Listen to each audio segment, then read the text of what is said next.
All right. Thanks everybody for tuning in. We have Brian Denenberg here today, managing partner at Agile Sales Method, talking to us about how to maintain that same productivity and efficiency with your sales team when everyone is working 100% remote, and also customers on their side too, being in a remote environment. In just a moment, we'll turn it over to Brian, get his backstory and his background quickly, and we'll let Brian sort of launch into his content for today. This webinar will go until 12:45. If you have any questions that come to mind at any point when Brian is going through his content, if you hover on the bar at the bottom of your Zoom screen, you should see a Q&A button. So please just click that button, submit your questions there as opposed to the normal chat feature, because it just helps us queue up all those questions and keep track of the ones that we've answered. So that is the rules for the road. So with that, we'll turn it over to Brian Denenberg to give his backstory and then launch into working remote for your sales team. Thank you, Ross. Am I on? Great. You are on. Okay, so thanks everybody for joining today. We're going to go through this, and please make it interactive. If you want to ask questions, just as Ross mentioned, ask the questions here, raise your hand. If I don't see it, Ross will interrupt me, I hope, and let me know that it's there. Just my backstory, I've been several times CEO, several times head of sales, 20 years in Asia running sales teams, have had to convert teams overnight during the last major financial crisis to a remote sales team. So I kind of know what you guys are going through in terms of going from having a normal sales team to all of a sudden having everybody remote, and it's difficult. And myself personally not naturally suited towards working from home. So some of my tips and tricks that I use are really geared towards maybe some of those that are more extroverts that don't necessarily like this environment or aren't naturally inclined for this environment, and how to change that over. I'm going to go ahead and get started. Some of the things that I'd say to first off is, get up early. The getting up early, clearing your voice, dress professionally, get a good background behind you. I don't use a green screen. I've thought of buying one, but I have whiteboards behind me, so it's looks like my normal work environment. Get good lighting and practice good etiquette. I'll go into detail on each of these. Getting up early, you're not commuting, so you're saving time. But that doesn't mean you wake up 5 minutes before your stand-up call or your first morning call. I don't know about you guys, but I can always tell the person that just woke up. It's pretty obvious to me. If you can get up and go exercise, if you can go for a walk, I like to take my dog for a walk, have a cup of coffee, just get my day started. I know Venture Lane is holding early morning meditation at 6:45. If you guys join that, that's an excellent way to kind of get yourself in the mental state to be productive. And the people who show up in that mental state, it's noticeable. I know some people write, some people, whatever you do in your morning normally, you would normally have a drive to work or a commute to work on a train. You don't have that. And whether you realize it or not, for me, that time is a clear my head and think about what the day ahead is. And if you wake up 5 minutes before your first call, you're not doing that. The next is clear your morning voice. I feel like if I wake up in the morning, that's exactly what I both look like and sound like. I know it sounds stupid, but singing in the shower or talking to yourself, clear that I just woke up voice, because that's not conducive to making you look professional. And at the end of the day, people are still going to judge you by how professional you look or sound. Along with the clearing your voice is also, I don't have this problem anymore. I just once a week cut my hair and shave my head, which I recommend for everybody, by the way. A shaved head is perfect for this environment. Is do your hair so it looks like you've taken a shower and been ready. Don't dress like an idiot. um, this isn't the time to come in and put your pajamas on and make it look like you're working from home. This is, you can tell the people who show up and are professional and are ready to get stuff done.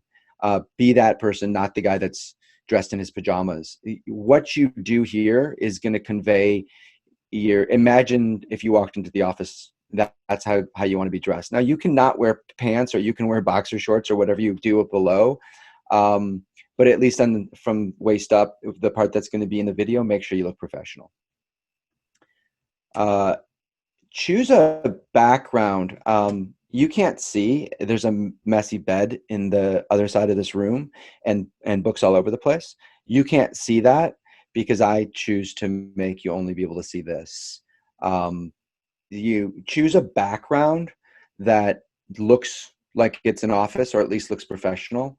I understand some people live in, maybe in a studio apartment or a small apartment, and you don't have that option.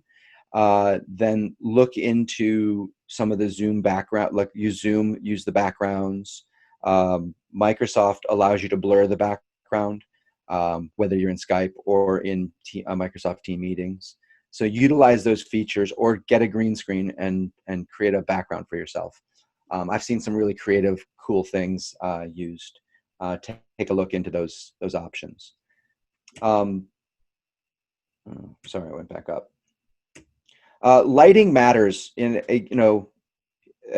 making sure, this is basic photography that you may or may not be aware of, but making sure that the light is coming toward your face, not away from you. So if I did it like this, well, I got a light coming out of them. So what I've got is light coming from the window, and I have this light here, which you can't even see, and I've got it bouncing off the wall in front of me.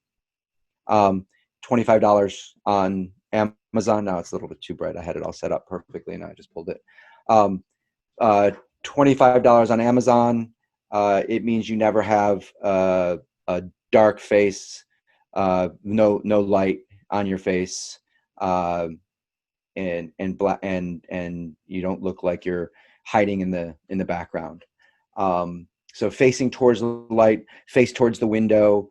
Whatever it is, make sure that light is coming. If you're going to use a light, you want to use a diffused light so that you don't get the same glare like I'm getting now that it's not bouncing, unfortunately. You want to use a diffused light. Practice good etiquette. And what I mean by that is, turn off your phone, make sure it's not beeping, make sure it's not clicking. Don't you're looking down at your video. Use video by default. I'll get into some tips for teams later. But when you're not having the same physical interaction with people, and you don't see them day to day, video is the closest thing we can do. It's voice, email, voice, video, in person. We can't do the in person, so let's default to video. That's my strong recommendation. If you can't do that, or for whatever reason, then just use voice. The other major issue for me personally is, how do when I'm in an office, my day is usually structured by my meetings, and now it's structured by calls. But if I don't structure my day and choose to structure it into some kind of increments, then it can just get lost, and there's nothing in between. There's no cooler talk. So what I do is I look at 60 to 90 minute increments with breaks, and find ways of specifically being accountable. And I also find something to enjoy, and I'll go through each of these with you. So what I do is I structure my day into 4 90-minute. I learned that if I structure my day into 4 90-minute increments with breaks in between, I would fly through my day. I can be in my flow much easier than if I sat and just tried to work through the whole day, or it didn't break it up. that also gives me kind of a lunch break, or I can work through my lunch. And in times like this where I'm working, personally, I'm working longer, more crazy hours because more companies are needing help at the moment. I'll do a fifth sprint. Um, and in between, I'll take breaks, whether it's to walk the dog, whether it's to just go for a walk, whether it's go downstairs and grab a cup of coffee, whatever it might be. I'll just find some reason to take a break. May put my feet up, may meditate, whatever it is that you do to take a break. Reward yourself in between those breaks. I think most people, especially when you're alone or just with your family or your whoever you're with, your roommates, in a apartment or a house, a structure will help. A routine will help you kind of get through that period and make it less tedious. The breaks, and I've talked to a bunch of people who are doing really, really well right now. And the one consistent theme I hear from all of them is they take breaks. And I know there's certain parts of the country that are recommending that you don't even leave the house. And I'm certainly not going to offset or counter that recommendation of whatever is best for the health standards of what's going on. Me personally, I live in an area where I can get out and I can go into the woods and I can take my dog for a hike for 30 minutes and it's completely safe. I don't run into anybody. If I do, I keep my dog away from the other dogs. So for me, getting out and getting that fresh air works.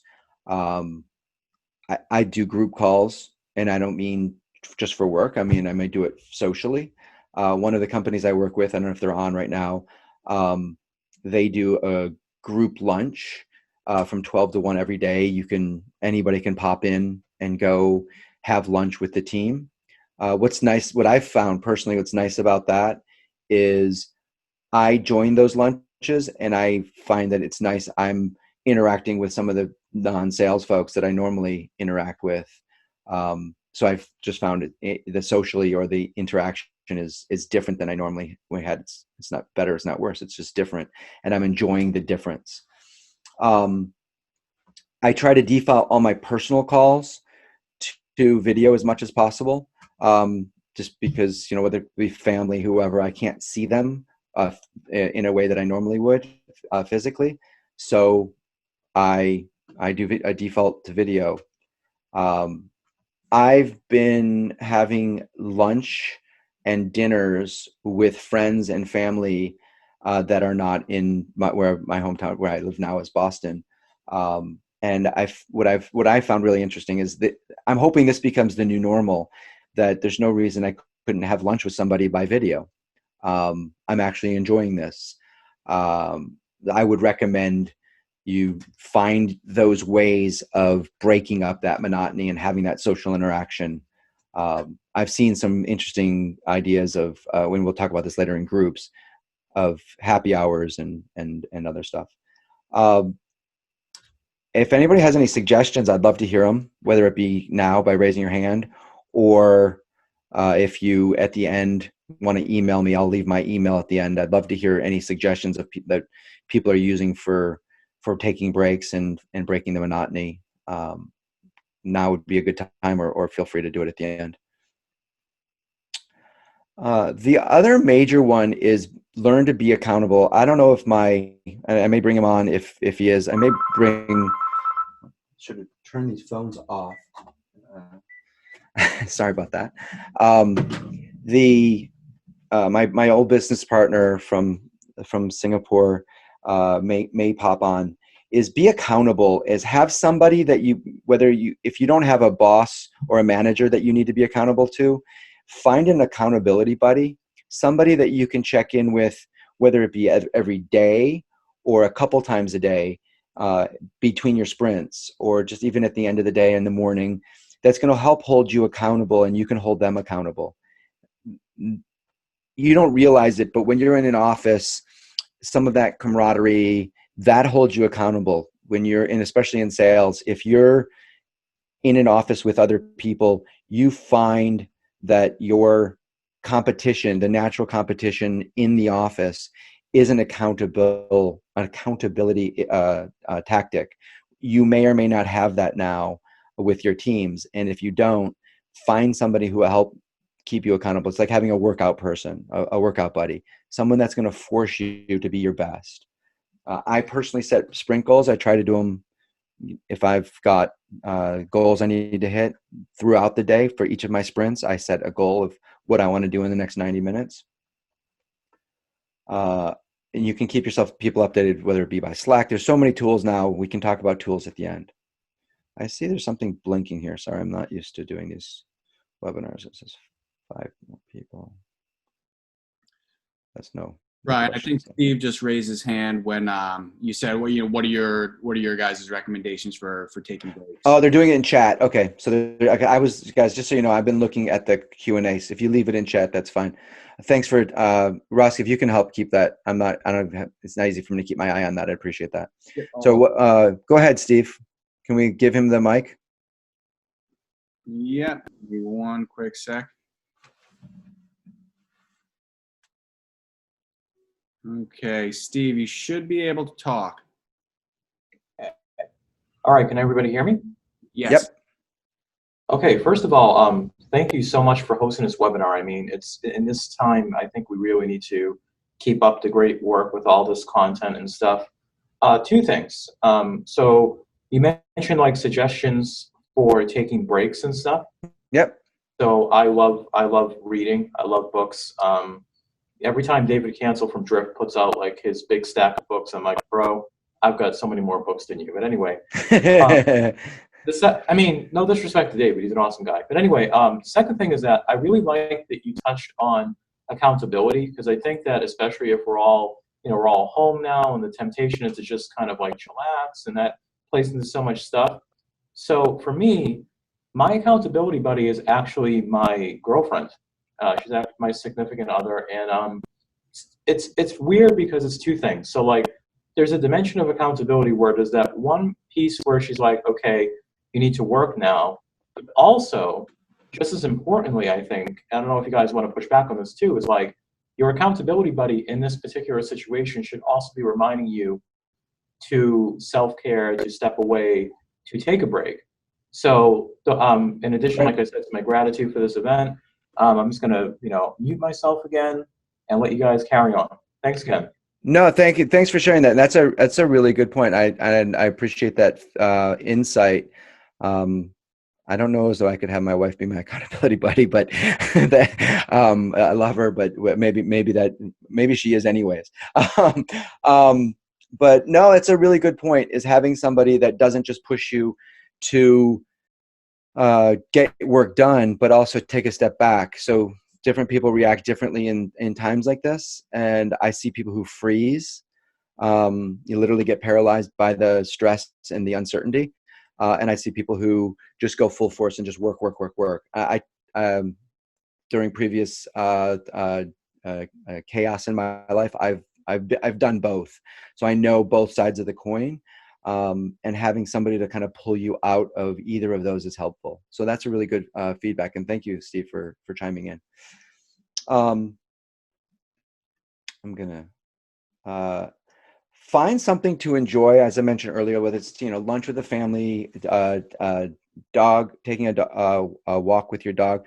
What I've been trying to do personally to break the monotony and come through this is look at the things that I'm going to look back at and say, I kind of miss that. I've worked from home for many years and I don't like it. I mean, I know that I like going into an office every day, but what I've done is said, okay, I'm going to be working from home for at least the next couple of months. What is nice about that? I can go have lunch with my family. I can see my kids during the day. I can pop down and, play something with one of my kids or watch a TV show, take a little break. What can I do today that's going to make me look back and enjoy this? The camaraderie of finding groups of people that I'm getting through this with, or I'm helping get through this, or they're helping me get through this, that I will miss. So enjoy it now. And I've tried to take some time every day to just have gratitude and think about what it is that I'm enjoying about the process. some team ideas. I've seen some amazing things, and I've seen a lot of it come out of Venture Lane. I've seen some other teams, a company that I do some work with in New York, Pillar. They do this lunch every day, as I mentioned. I know Venture Lane does cocktails. I saw a team at Techstars did a surprise birthday party for one of the founders. I don't know if that was Techstars or the team, but it was really nice. They made it so they did a virtual surprise birthday party. I've seen some creative ideas of ways of interacting with people that are remote. My business partner Sean had a suggestion of that. We used to do is, you can't have water cooler talk, so either set up time for water coolers or randomly call people when you would normally be able to bump into them. So just, not have it scheduled, just pick up the phone and call people a couple times a day. I thought that was creative and wise. Goal setting, as I mentioned earlier, setting goals for your sprints. You should already have your daily, weekly, monthly goals. If you're in sales or not, doesn't matter, but you should have your regular goals. If you don't have them, now's a great time to be thinking about that and setting that up. I believe in daily, weekly, monthly, and I also believe in and I'll say it a little bit later, is daily stand-ups. Planning ahead, I like to do it on Sundays, whatever works for you. But at the end of each day, plan. But also at the end of each day, plan for tomorrow. Like looking at your schedule and what you're doing. This is good behavior, anyways. This is good hygiene, but especially now that you have to keep on top of your mental attitude in a way that maybe you never have before. For those of you that don't practice stand-ups with your teams, in my opinion, these remote environments is what this is made for. Your sales teams should have daily stand-ups, and it's a really simple 10 minutes. What were your yesterday's to-dos? What did you get done? What are today's priorities? And what's in the way? What can I help you with? Get on with your team. Now, larger teams may be more than 10 minutes, but you should break those up. A 10 to 15 minutes max is my suggestion. And it just realigns your team and gets everybody focused, keeps everybody accountable. Technology, all the technology tools are there. We've been able to have lunch with remote friends and dinner with remote family for many years now. When we haven't done it, now we're forced to find and uncover new uses for these technologies, dig into them and find ways of using them. If you're not using, which I can't imagine any sales team that's not using things like a CRM, whether it be a HubSpot, a Salesforce, whatever you're using, you need to be using that now. That's going to help you measure and monitor your activity of your team. You want to be, and I can have some offline conversations, but you want to be measuring the leading indicators, not just the lagging indicators right now. What activities are working and what activities aren't? The activities that worked to get meetings and get sales in a month ago may have and likely will have changed. It's going to take a different, cold calls are going to be different, emails are going to be different, LinkedIn's going to be different. The combination of how you go about it is going to be different. You need to be monitoring those activities and see what is and isn't working. I personally use the G Suite. I've stopped using mostly using Microsoft Docs and whatnot, just because G Suite allows me to share and collaborate on documents so much better. I personally use Asana. Whether you use Asana, Trello, I don't care. This is a great way for you to keep tasks and teams and on remote. I don't know if people were on the call with Fair Market that Christian and I did last week, the Fighting Bull series. Kevin from Fair Market suggested that we use Tiny Pulse to gauge feedback from anonymous feedback from teams on what their feedback is on any particular issue, and it's anonymous, so you're getting a real quote pulse of what your team is thinking and what they're doing. Um, the sales hunters are recruitment business.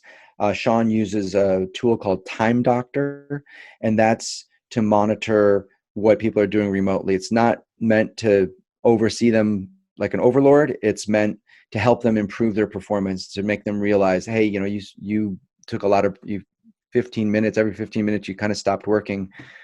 Maybe you do 45-minute sprints and see if that improves. And we see a dramatic improvement of people's performance when we use that. I don't personally use Basecamp. I hear great things about it. If anybody has any other tools, please feel free to jump in and share them with me or send them to me. I'm always looking for what new tools can help improve these situations. I think we said we'd go to 12:30 and I take questions if people wanted to, and I'm happy to do that now. Any questions out there? Awesome. Thank you, Brian. We actually, we have this on the calendar until 12:45, so we have some time to address some other questions too. And for everyone who's tuning in, you may have questions for Brian about some of the things that he's shared already, but I think we can open this up a bit too. And if you're experiencing any challenges, needs on the sales side in this kind of fully remote environment, internally and Steve just raised his hand again. If you're gonna pop over to him, then feel free to answer those questions. Enter those questions in the Q&A portal. Right now, we will unmute Steve. Steve, you're back on the line. Thank you. Thank you, guys. I can't get enough. So I have two questions. So Great. And then I'm probably just gonna lurk again for a while.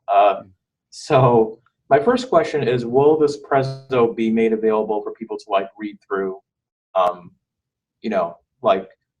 or is it just gonna be like this? Well, I think that we're recording this, and I'm happy to make it available. That's not a problem. And I've also got an article that I've just published on my blog that has some of this content as well. So I'll be including. Can share it with you in many different ways. Roundups, yeah. I love to highlight the stuff in the roundup. So then, my second question is, I'm sure that because you've got your finger on the pulse, Brian, in terms of sales methods and sales culture and everything. This is sort of a big question, and I'm really excited to be able to be the one to ask it. But in this current climate where people are feeling really and understandably emotionally frayed, and people are trying to figure out how to communicate properly, what would you suggest people do who are trying to sell, who are still trying to be in business in terms of sensitivity and optics? And I'm just gonna. So that's it. That's it for me. Steve, sorry, can I just ask a quick question? What is your business? So right now, primarily I'm involved in the blockchain and crypto space, and I'm also a journalist. Okay, great. Media communications. So Brian, very, very quick, sorry to interject. We also have a question on the chat from Roger, very similar. What is the best way to create an opening in this environment? Feels trite to open with. I know things may be difficult, but et cetera, et cetera. Yep, sure. I'll answer both of those. Well, for blockchain and for obviously for journalism, I think it's pretty easy to reach out to people to interview them. I think people should be willing to talk. But if you're trying to sell something to somebody at the moment, I think the key is to be conscious of you have a human being who's going through potentially a rough period on the other end. They may actually be booming as well. I mean, I've got a couple of companies that I'm working with that are they're doing really well because the environment requires their services more than ever. So if you're selling into an environment that is, a highly needed, there's a high demand, you can be unapologetic about it in terms of you're not taking advantage of anybody. I think you can reach out and it's not a problem. I think the key is preface everything in at least subconsciously in your own mind with, I'm here to help. If you come to the world every day and you're genuinely are coming from the perspective of I've got something to offer and I'm here to help. So me personally, there's companies that are struggling figuring out how to go to market and sell in this environment, and I can help them. And if they need my help, I'm here for them. Whether or not I'm making money from them, that's a separate issue. I don't really care about that right now. If I can help a companies get through this, I know I'll be rewarded in the long run. So think through what you have to offer and how you can help and put that forward. So that opening line, and as Roger asked, that opening line of, I know things are difficult, that may be an opening line. It may not. You know, I like to open with, I hope you and your family are okay. You know, how you break that will be dependent on what your business is. So I don't want to be generic about it, but if you're, and I can talk to individuals about what might or might not work for who their target markets are. If you're calling restaurants, you know, you better, I've got one company I work with that does do that, but they're helping them with a solution that can be for delivery, and they're going to help them grow their businesses. They're going to help them survive this. They literally, and to some of it, they're willing to give away for free for a while just to help them through this. Awesome. Given the budgets will likely be on hold for non-essential times, how do you suggest to keep things warm? That's a, Brian, sorry. There's a very similar question in the Q&A portal as well. Okay. Seeing a sales prospect slow down, some companies have put things off or just paused. Any ideas on how to keep in touch with these prospects without being annoying? So probably similar to those two questions. How do you keep in touch with people without being annoying? Well, I mean, if they're people you've already talked to and met with, they're human beings. Just call them and see how they are. And you know, I'm not so, you know, I understand this might, you know, look, I'm not calling you to sell you anything right now. I understand it might be on hold. You know, if it's on hold, that's fine. How are you? You know, if there's, look, this is what we offer. If there's any way this can be helpful to you in the short term, you know, we're happy to help you. And we understand budgets are tough at the moment. I'm not so concerned about that. If you have the ability to delay and put off charging or payment, that's great. Just show them that you're here to help. If not, and you need to charge in the short run, maybe you can work out some kind of payment plan. I don't know if that answers, but that's getting beyond that first conversation. That's getting into how you actually close business. And that's a longer conversation. How do you keep teams motivated when you're confronted with mostly negative market feedback?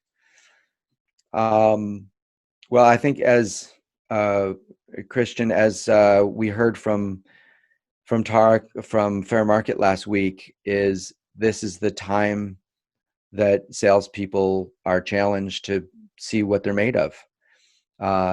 Good salespeople need to stand up and face 100 no's before they get to a yes.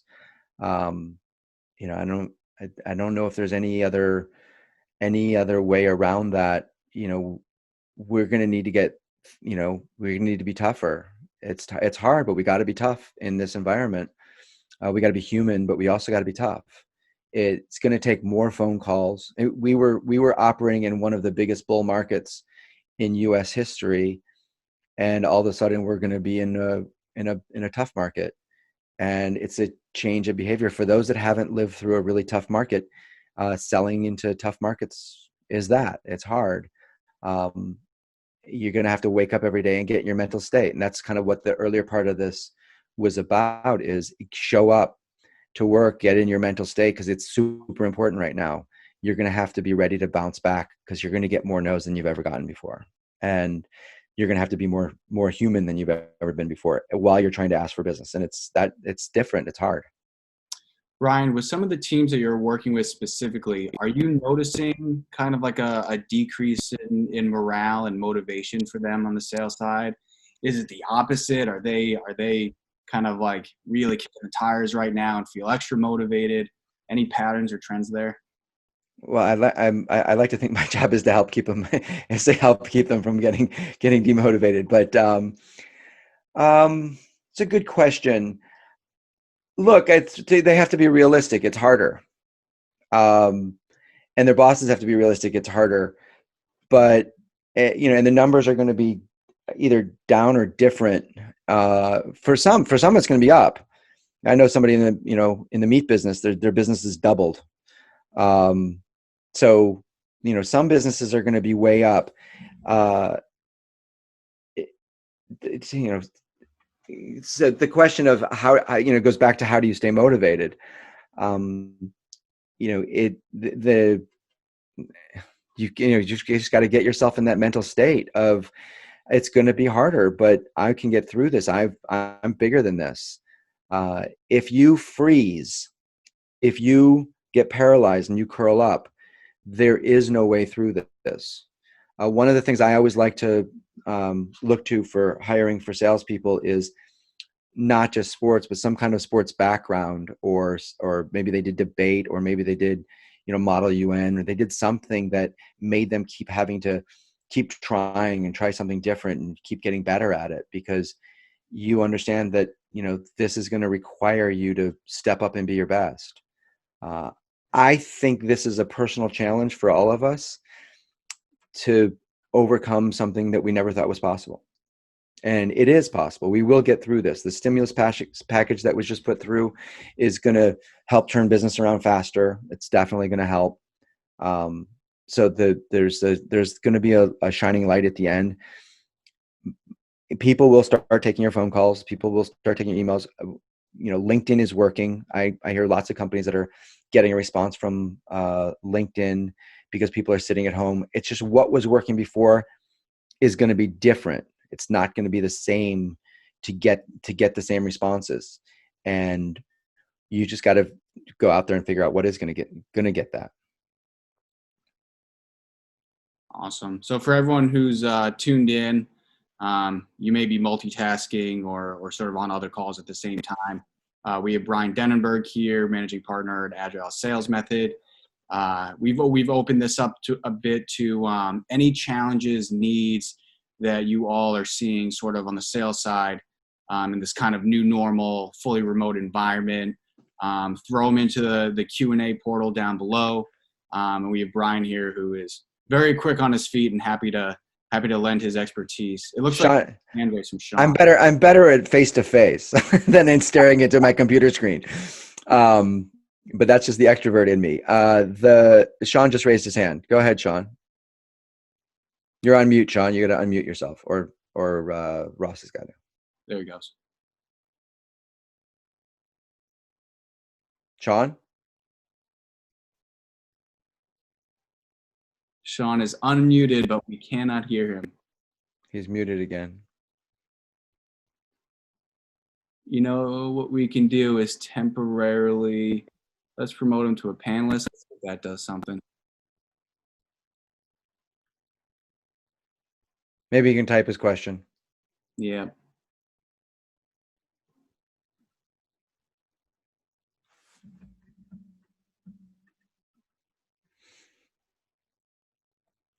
Make him a co-host as well. It's Australians.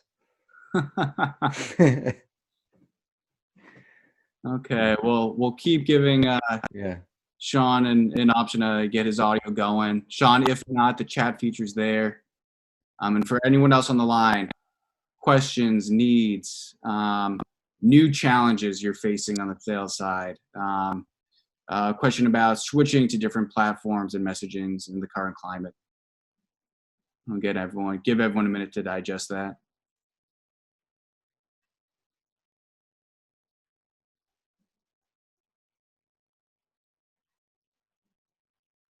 And in the meantime, Brian, anything, again, with the companies that you're working with, any sort of abrupt changes on platforms that they're using, messaging that they're using, shifting to entirely different market segments in this time? Yeah, I mean, look, I know there's a lot of popularity lately in the last couple of years around email sequences, especially the automated platforms. And I like them. I think they have their place.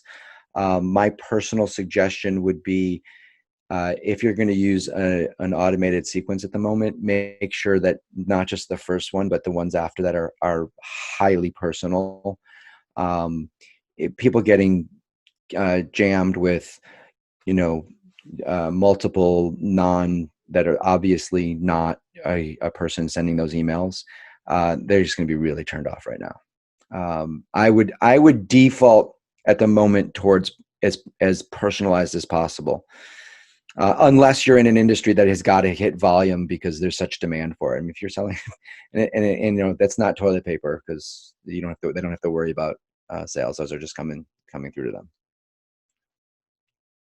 Awesome. And it looks like we have a message from Sean on the chat. It's important to stay connected with the team and understand challenges they are having working from home. Yeah, that's a good point. Not everybody is going to be good at, like, some of your best performing people may all of a sudden be not great at this. And you want to be there to help coach them through this and figure out some of these tactics. And, some of the things I gave earlier are blanket of what worked for me or that I saw work for some of the people on my teams, but it's not necessarily going to work for everybody. Everybody's a different individual, and they also have different circumstances. They may be in a small apartment, a studio apartment with their girlfriend or their boyfriend. They may, be, in a situation that's not conducive to this environment. So be cognizant of that and try and figure out what's going to work and help them through this situation, because they may need some individual attention, and this is the time to give it to them. I think it's also a time for companies to step up and show what they're made of, not just expect their employees to step up and show what they're made of, but also companies to step up and use technology well and be human and come together as a team. Sounds good. All right. Well, we're coming up on the last couple minutes.